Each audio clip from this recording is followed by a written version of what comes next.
بسم اللہ الرحمن الرحیم۔ السلام علیکم، میری آپ سے بھی التجا ہے کہ ایک مرتبہ درود ابراہیمی پڑھ لیجیے گا۔ بسم اللہ الرحمن الرحیم۔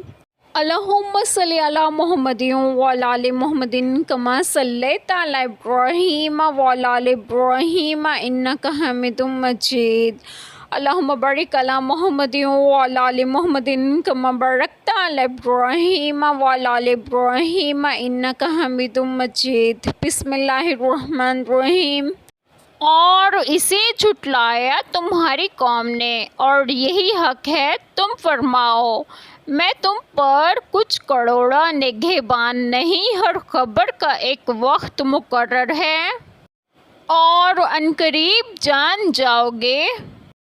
بسم اللہ الرحمن الرحیم۔ آج جو بات میں آپ لوگوں سے ڈسکس کروں گی وہ یہ ہے کہ اس پہلے آیت کریمہ میں ہے کہ اور اسے یعنی قرآن شریف کو یا نزول عذاب کو جھٹلایا تمہاری قوم نے، اور یہی حق ہے، تم فرماؤ میں تم پر کچھ کروڑا نگہبان نہیں، میرا کام ہدایت ہے، قلوب کی ذمہ داری مجھ پر نہیں ہے۔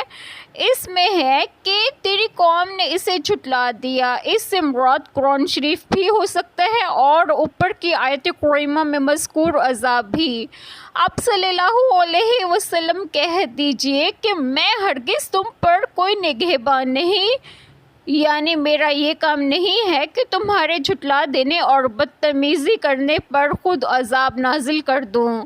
میرا کام تو صرف یہ ہے کہ تمہیں اللہ تعالیٰ کے پیغام پہنچا دوں اور نہ ماننے والوں کو اس کی سزا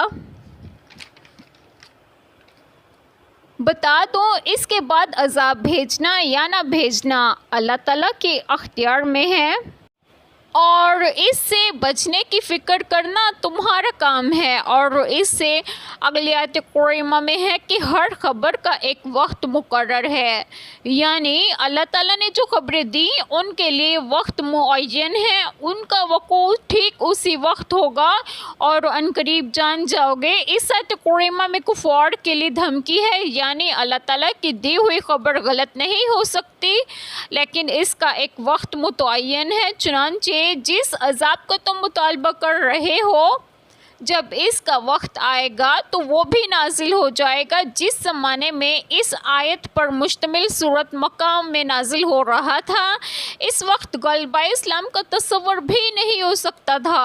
اس وقت تمہیں عنقریب معلوم ہو جائے گا کہ آواز پر آوازیں کسی جاتی تھی، ناور اسلام کی فتح و نصرت کی کوئی علامت نظر نہیں آتی تھی۔ قرآن کریم کی اس پیشن گوئی پر لوگوں کو فتح مکہ کے بعد یقین آیا۔ جس عذاب کا تم مطالبہ کر رہے ہو، جب اس کا وقت آئے گا تو وہ بھی نازل ہو جائے گا۔ اس وقت تم جان لو گے کہ جس چیز سے میں تمہیں بار بار ڈرا رہا تھا وہ کہاں تک سچی تھی۔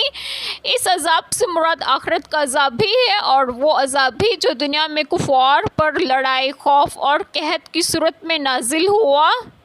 ایک چھوٹی سی دعا جو میں ضرور کروں گی کہ اللہ تعالیٰ ہم سب کے تمام گناہوں کو معاف فرمائیں اور ہمیں صراط مستقیم کی راہ پر گامزن کریں، اور آپ سب کی تمام جائز دعائیں قبول فرمائیں، اور جو لوگ بے اولاد ہیں انہیں ایک اور صالحین اولاد عطا فرمائیں، اور جو لوگ بیمار ہیں انہیں بھی صحت و تندرستگی عطا فرمائیں، اور آپ سب کو آپ کے گھروں میں خوش و خرم رکھیں اور صحت و تندرستگی بھی دیں۔ آمین۔ جزاک اللہ خیر۔